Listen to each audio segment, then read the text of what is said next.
फिर आपके सामने एक नई प्रेजेंटेशन लेके हाजिर हैं। जैसा कि आपके स्क्रीन के ऊपर मौजूद है, हिस्ट्री ऑफ वियतनाम। हो ची मिन को भी देखेंगे, वियत मिन को भी देखेंगे, वियत कॉन्ग भी थोड़ा सा देखेंगे, और वियतनाम वॉर फ्रॉम 1954 टू 1975 इसको स्पेशली हम देखेंगे। और इन सारी चीज़ों को देखने के लिए आप मेरे साथ जुड़े रहिएगा, बहुत सारी नॉलेज आपको मिलेगी। आखिर तक वीडियो को देखिएगा। पहले हिस्से के अंदर मैं आपके लिए कवर करूंगा हो ची मिन को, और उसके बाद फिर वियतनाम वॉर को हम देखेंगे और इन चीज़ों को आपस में जोड़ लेंगे। मैं हूं Mohammad Naufal Safan, belongs to sun Naufal's academy. अगर आपको मेरा वीडियो पसंद आ रहा है तो प्लीज़ लाइक, सब्सक्राइब और शेयर ज़रूर कर दिएगा। चलिए चलते हैं टॉपिक की तरफ। तो सबसे पहले स्क्रीन के ऊपर आप देख लीजिए, थोड़ा सा समझ लीजिए कि हम आज वियतनाम को देखेंगे। तो वियतनाम है कहाँ पे? ये आपको नज़र आ रहा होगा, इंडिया, पाकिस्तान, और ये आपके सामने साउथ ईस्ट एशिया। और इसके अंदर फ्रेंच इंडो चाइना 1861 से लेकर 1941 तक बरकरार रहा। और इसके अंदर जो है वो आप यहाँ पे देख सकते हैं कि लाओस, और इसके साथ साथ नॉर्थ वियतनाम, और ये नीचे वाला हिस्सा साउथ वियतनाम, कंबोडिया, ये सारे के सारे वो मुल्क हैं जो कि फ्रेंच इंडो चाइना के अंदर आते हैं। ये देखिए, हो ची मिन 1890 के अंदर पैदा होते हैं और 1969 के अंदर इस दुनिया से रुखसत होते हैं। ये मोस्ट पावरफुल शख्सियत है हिस्ट्री ऑफ मॉडर्न वियतनाम के अंदर। ये प्रेसिडेंट रहे 1945 से 1969 तक of democratic Republic of Vietnam, जिसको हम नॉर्थ वियतनाम भी उस वक़्त कहते थे। ठीक है जी। हो ची मिन जो है, इसकी ज़िंदगी जो है वो बड़ी दिलचस्प है। बहुत बड़ा हिस्सा इसका जो है वो ट्रैवलिंग के अंदर गुजरा। 1911 से लेकर 1917 तक इसने बहैसियत एक बावर्ची के बर्तन धोने वाले बावर्ची के तौर पे इसने जो शिप्स होते हैं उसके अंदर इसने काम किया। और इसी वजह से चूँकि ये शिप्स के अंदर रहता था तो इसने पूरी दुनिया को भी ट्रैवल किया। 1911 के अंदर जो है ये as a kitchen helper French steamer के अंदर जो है ये ट्रैवल करता रहा। और इसी तरीके से ये 1912 के अंदर शिप के अंदर ही ट्रैवल करते हुए ये पहुंच जाते हैं यूनाइटेड स्टेट्स ऑफ अमेरिका। हो ची मिन ने यूनाइटेड स्टेट्स ऑफ अमेरिका के अंदर न्यूयॉर्क सिटी के अंदर और बोस्टन के अंदर भी इसने क़याम किया, और वहाँ के भी जो होटल्स हैं उनके अंदर बहैसियत बावर्ची काम करता रहा।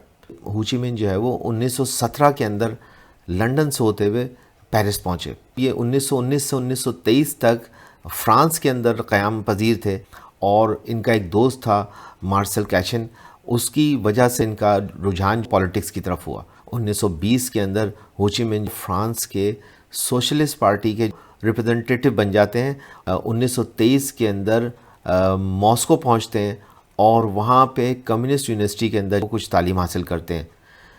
इसी तरह से होते हुए हो ची मिन कैंटोन यानी कि आज का मौजूदा गैंजू चाइना में 1924 में पहुँचते हैं। यहाँ पे इन्होंने अपना नाम ली थ्वाई जो अख्तियार किया, और 1925 और 1926 के अंदर हो ची मिन एक यूथ एजुकेशन क्लास जो है वो ऑर्गेनाइज करते हैं, and occasionally gave the socialist lecture to Vietnam revolutionaries. और वहाँ पे ये वियतनाम के जो इनकलाबी होते हैं उनको एक लेक्चर भी देते हैं। और यहीं से ये जो यंग पीपल होते हैं ये वो रेवोल्यूशनरी बनते हैं जो कि वियतनाम के अंदर कम्युनिस्ट मूवमेंट के आने वाले सालों के अंदर हिस्सा बनते हैं। 36 साल हो ची मिन ने चाइना में रहते हुए 21 साल चाइनीज़ वुमेन जेंग जियोमिंग के साथ शादी रचाई, और 18 अक्टूबर 1926 को शादी रचाई। हो ची मिन ने कैंटोन यानी कि जो गंजू चाइना है, इसी को कैंटोन कहते थे, इसको छोड़ दिया और 1927 के अंदर मॉस्को पहुँचे। और फिर होते होते हो ची मिन दोबारा से पेरिस पहुँचते हैं नवंबर 1927 के अंदर। और यूँ वक्त का पहिया घूमता है और हो ची मिन एशिया वापस लौटते हैं, और इससे पहले वो ब्रसल, स्विट्ज़रलैंड और इटली भी पहुंचते हैं, और बिल आखिर बैंकॉक, थाईलैंड 1928 के अंदर एशिया पहुंच जाते हैं। और फिर 1929 तक थाईलैंड के एक विलेज के अंदर हो ची मिन क़याम पजीर रहते हैं, और वहाँ से इंडिया से होते हुए शंघाई पहुँचते हैं। और फिर 1930 के अंदर, अर्ली 1930 के अंदर ये हांगकांग पहुँचते हैं, और वहाँ पे 1931 के अंदर इनको गिरफ़्तार कर लिया जाता है। He was reported as dead in 1932, और एक वक्त ऐसा आता है कि इनके बारे में अफवाह फैल जाती है कि 1932 में ये मर गए। बहरहाल गवर्नमेंट को 1933 के अंदर रिलीज़ कर देती है, और ये मॉस्को पहुंचते हैं, और वहाँ पे ये लेनिन इंस्टीट्यूट के अंदर पढ़ाने लगते हैं। और यूँ 1938 के अंदर हो ची मिन वापस चाइना पहुँचते हैं, और यहाँ पे as a adviser to the Chinese communist arm forces जो है काम करने लगते हैं। और 1940 के अंदर बिलाखिर हो ची मिन, ये जो आज का मौजूदा उनका नाम है हो ची मिन, इसको इख्तियार करते हैं। और इसमें से हु का जो मतलब है वो जिसने कि नॉलेज पाई। और यहाँ से 1941 का साल आता है और हो ची मिन वेत मिन नामी जो एक पार्टी होती है, एक बाकायदा एक ताकत होती है, फौजी ताकत, उसको लीड करना शुरू कर देते हैं और इंडिपेंडेंस मूवमेंट का बाकायदा आगाज़ करते हैं। बेसिकली ये साल 1945 हो ची मिन की ज़िंदगी के अंदर एक बहुत इम्पॉर्टेंट साल है, जबकि इनकी मुलाकात जो अमेरिकन ओएसएस के ऑफिसर्स थे उनसे होती है और इनके लोगों को अमेरिकन जो हैं बाकायदा ट्रेनिंग देते हैं। 1945 के अंदर हो ची मिन डेमोक्रेटिक रिपब्लिक ऑफ वियतनाम के क़याम का ऐलान करते हैं। हो ची मिन became the first president of the democratic Republic of Vietnam. Bill आखिर 1954 आता है और 1954 के अंदर जिनीवा एकॉर्ड के ज़रिए से जंग का ख़ात्मा होता है और वियतनाम जो दो हिस्सों के अंदर डिवाइड हो जाता है, एक नॉर्थ वियतनाम और दूसरा साउथ वियतनाम। ये जिनीवा एकॉर्ड के तहत होता है। होना तो ये था कि 1956 के अंदर इलेक्शन होते और उसके ज़रिए से जो है वो एक नई गवर्नमेंट बन जाती, लेकिन वो ऐसा हो नहीं सका आगे। वियतनाम वो दो हिस्सों में तकसीम हो गया, एक कहलाया साउथ वियतनाम और दूसरा जो है नॉर्थ वियतनाम। हो ची मिन नॉर्थ वियतनाम के अंदर ऑपरेट कर रहे थे। The battle of Dien Bien Phu, ये जो है 1954 की फैसला कुन जंग थी, जिसके अंदर बिल आखिर फ्रेंच यूनियन फोर्सेस को शिकस्त होती है और 10,000 से ज़्यादा फ्रेंच सोल्जर्स वेत मिन के आगे जो हथियार डाल देते हैं। और यूं फ्रेंच इंडो चाइना का जो ऑफिशियल इख्तिताम है वो यहाँ पे आपको नज़र आता है हिस्ट्री के अंदर। 17 पैरेलल लाइन, ये वो बाउंड्री लाइन बनती है जो कि साउथ वियतनाम और नॉर्थ वियतनाम को डिवाइड करती है।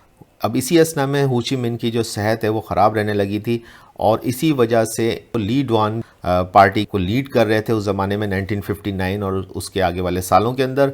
और ली डुआन को 1960 के अंदर ऑफिशियली पार्टी का लीडर बना दिया जाता है। हो ची मिन जो है बिलाखिर हार्ट फेलियर की वजह से 1969 के अंदर उनकी मौत वाक़ई हो जाती है। 79 साल के थे उस वक़्त वो। और Le Duan become the most powerful figure in North Vietnam in 1969। तो ये मैंने आपको जो है हो ची मिन के बारे में थोड़ा सा बताया। अब हम देखते हैं कि तारीख़ में किस तरीके से वियतनाम का इशू राइज होता है। अब अगर आप इस स्लाइड के अंदर देखें तो 1941 का नक्शा है और इसके अंदर आप देख सकते हैं कि ये जो हिस्सा है इसको मैंने इस जगह पे भी एलॉबरेट किया है और आप इसमें देख सकते हैं कि ये नॉर्थ वियतनाम है और ये वाला हिस्सा जो है वो साउथ वियतनाम है।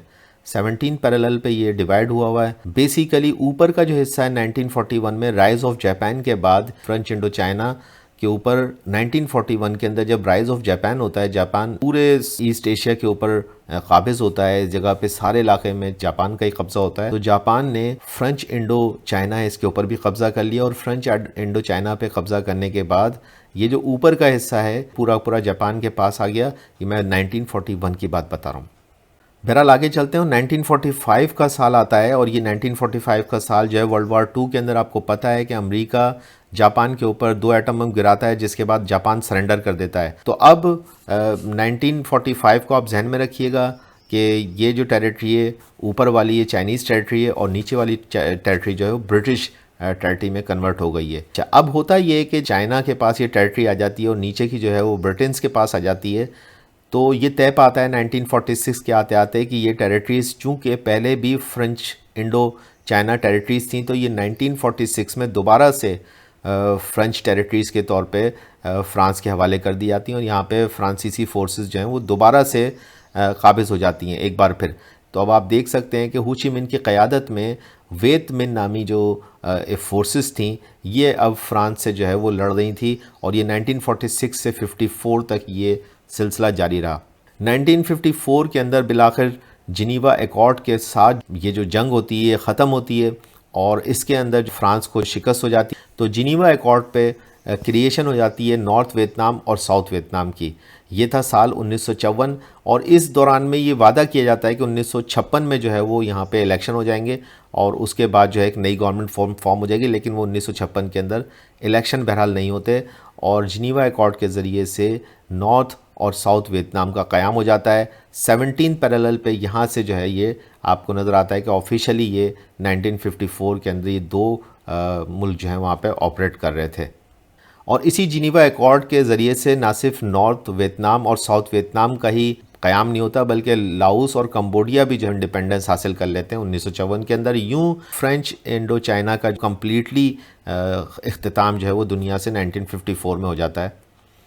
अब आपको पता है कि 1950s जो हैं ये कोल्ड वार का एरा है, और आप देखते हैं कि एक तरफ यूएसए जो है वो एक बहुत बड़ी सुपर पावर बन के उभर रहा था, तो दूसरी तरफ वर्ल्ड वॉर 2 के बाद सोवियत यूनियन भी एक बहुत बड़ी पावर बन के इलाके के अंदर मौजूद था। ये इलाका जिसको हम इस वक्त डिस्कस कर रहे हैं वियतनाम का, ये एक बहुत बड़ी मैदान जंग बन गया था कोल्ड वार का, जहाँ पे यूएसएसआर, सोवियत यूनियन और यूएसए जो है वो एक प्रॉक्सी वार जो है वो खेल रहे थे। साउथ वियतनाम होता है गोर्डन डैम की सरबराही में आगे बढ़ रहा होता है, और इनकी पुष्टपनाही अमेरिका और यूनाइटेड किंगडम कर रहे होते हैं। दूसरी तरफ जो नॉर्थ वियतनाम जो है ये हो ची मिन्ह की सरबराही में आगे बढ़ रहा होता है, और इसको जो सपोर्ट कर रहे होते हैं वो चाइना और यूएसएसआर यानी कि सोवियत यूनियन कर रहे होते हैं।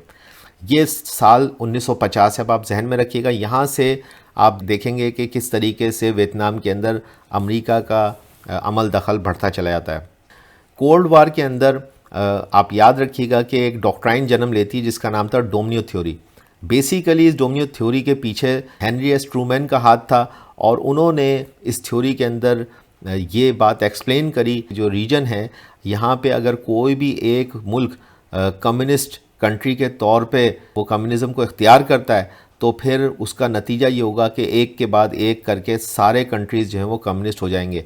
और ये वो चीज़ें जो कि अमेरिका की कंटेनमेंट की जो फॉरेन पॉलिसी है उसके ख़िलाफ़ जाती थी, और इसीलिए अमेरिका जो है वो इस रीजन के अंदर कूदा ताकि कम्युनिज़म को कंटेन किया जा सके। कंटेनमेंट ऑफ कम्युनिज़म जो है वो अमेरिका की मेन फॉरेन पॉलिसी है कि उसने दुनिया के अंदर कम्युनिज़म को आगे नहीं बढ़ने देना है, और इसी वजह से हेनरी एस ट्रूमैन अमेरिका को लेके वियतनाम में कूद पड़ते हैं। ठीक है जी।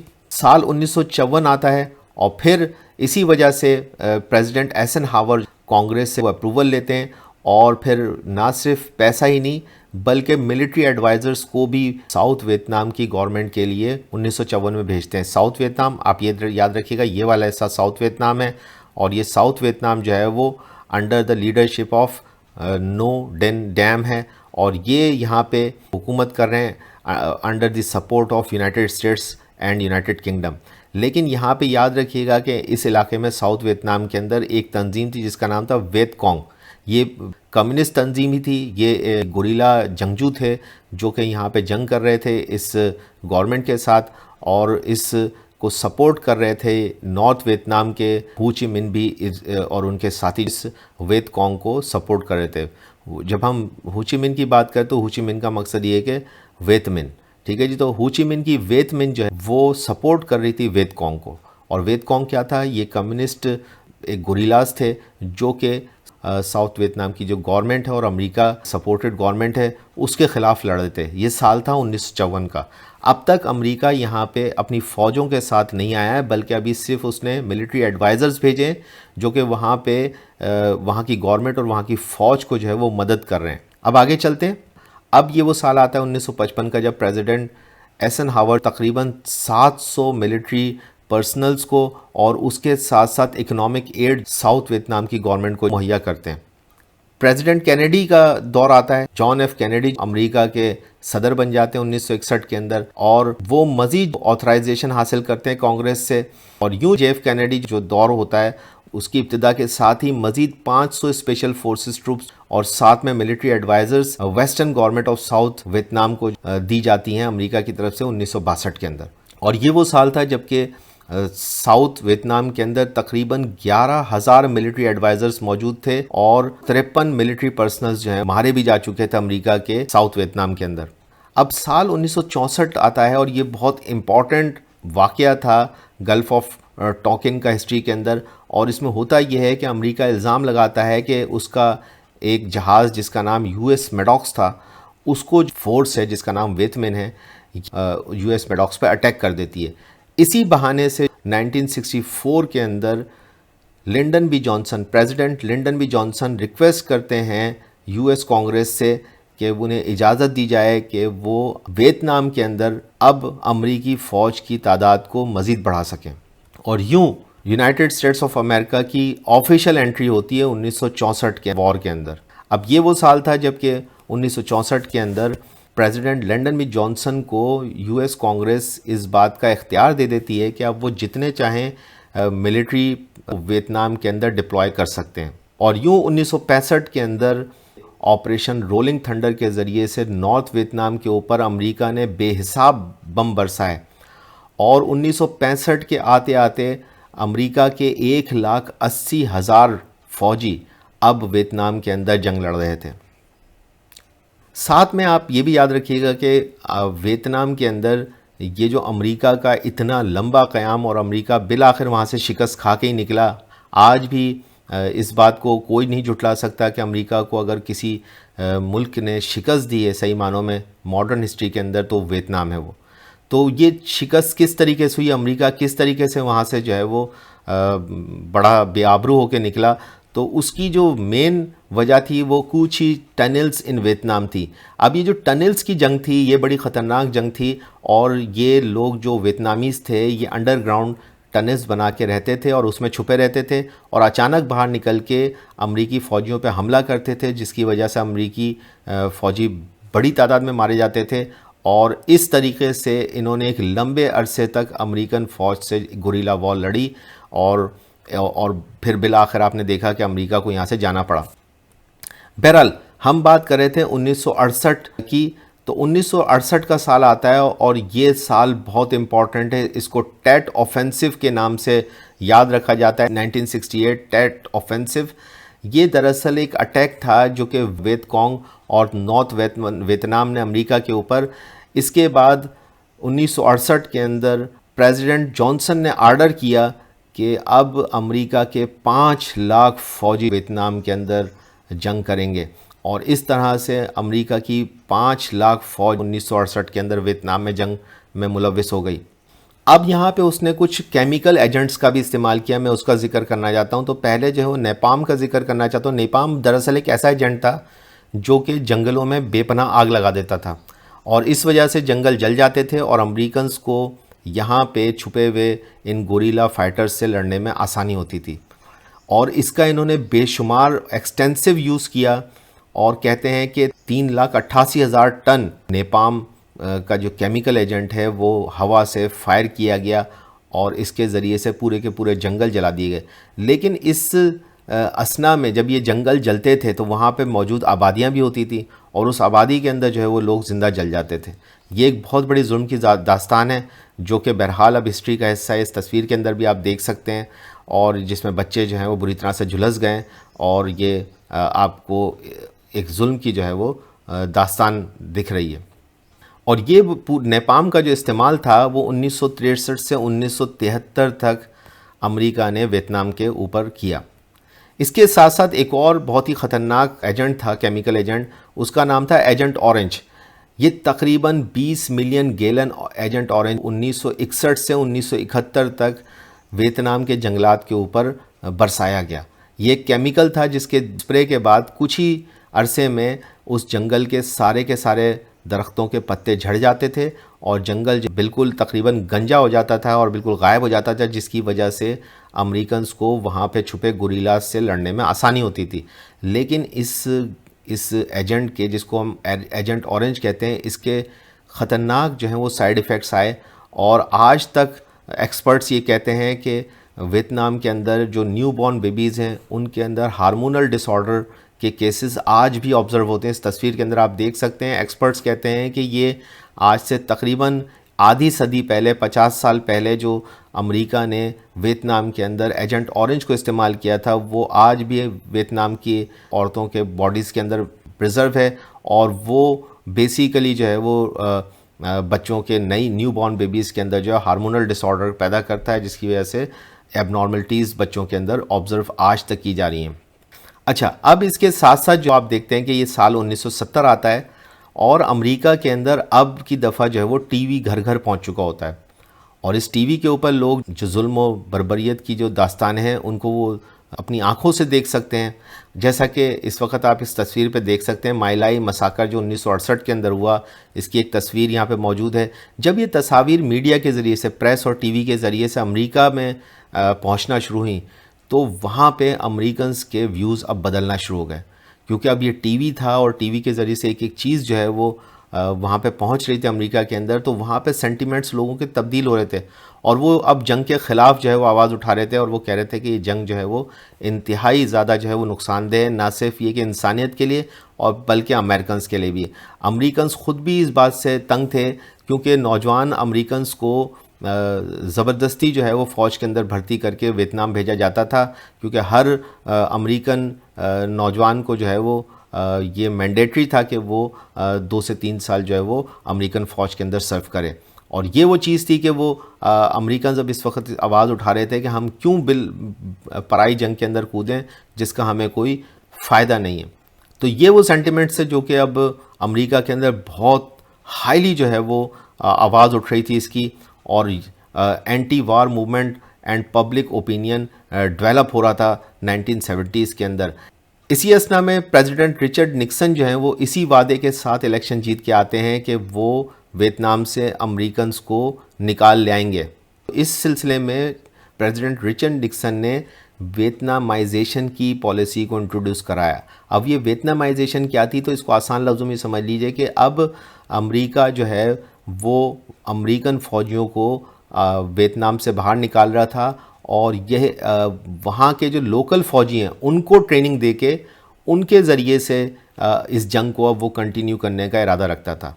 लेकिन जैसा कि मैंने आपको बताया कि अमेरिका ने इस असना में जो जुल्म और बर्बरियत की दास्तान रकम की वियतनाम की सरज़मीन पे, ये तो अब हिस्ट्री का हिस्सा है और सब जानते हैं। तकरीबन 5 मिलियन टन बॉम्ब्स जो हैं वो अमेरिका ने वियतनाम के ऊपर गिराए, जो कि the largest bombardment of any country in the history है। अब इसी वियतनाम वॉर के अंदर जहां अमेरिका ने इतने बम बरसाए वियतनामियों के ऊपर, वहां उसके अपने 58,220 फौजी हलाक हुए। कहा जाता है कि तकरीबन 2 मिलियन यानी कि 20 लाख लोकल बेगुनाह अवाम जो है वो इसके अंदर मारी गई। और इस फॉल ऑफ सैगॉन यानी कि आज का जो हो ची मिन्ह सिटी है, ये बिल आखिर 1975 के अंदर नॉर्थ वियतनाम की जो फोर्सेस हैं जिनको हम वियत मिन्ह के नाम से जानते हैं, इन्होंने बिल आखिर साउथ वियतनाम के ऊपर कब्ज़ा कर लिया, क्योंकि अमेरिका की फ़ौज जो है वो यहाँ से जा चुकी थी। और कहते हैं कि अमेरिकन्स ने जो ट्रेनिंग दी थी साउथ वियतनाम के फ़ौजियों को, वो किसी काम नहीं आई। और 2 साल के अंदर अंदर देखा गया कि किस तरीके से बतदरीज नॉर्थ वियतनाम की जो फोर्सेस थीं उन्होंने बिल आखिर सैगॉन, जो कि उस वक़्त साउथ वियतनाम का कैपिटल था, उसके ऊपर उन्होंने बिल आखिर कब्ज़ा कर लिया। और यूँ 1975 30 अप्रैल को नॉर्थ वियतनाम और साउथ वियतनाम की यूनिफिकेशन का ऐलान कर दिया जाता है। और यूँ आज आपको मॉडर्न डेज़ के अंदर जो वियतनाम नज़र आता है वो उस दिन जो है वो यूनिफाइड हो जाता है। तो ये मैंने आपके सामने एक मुख्तसर तारीख़ जो है वो वियतनाम की रखी। अगर आपको ये प्रेजेंटेशन पसंद आई तो प्लीज़ लाइक, सब्सक्राइब और शेयर ज़रूर कर देगा। Thank you very much.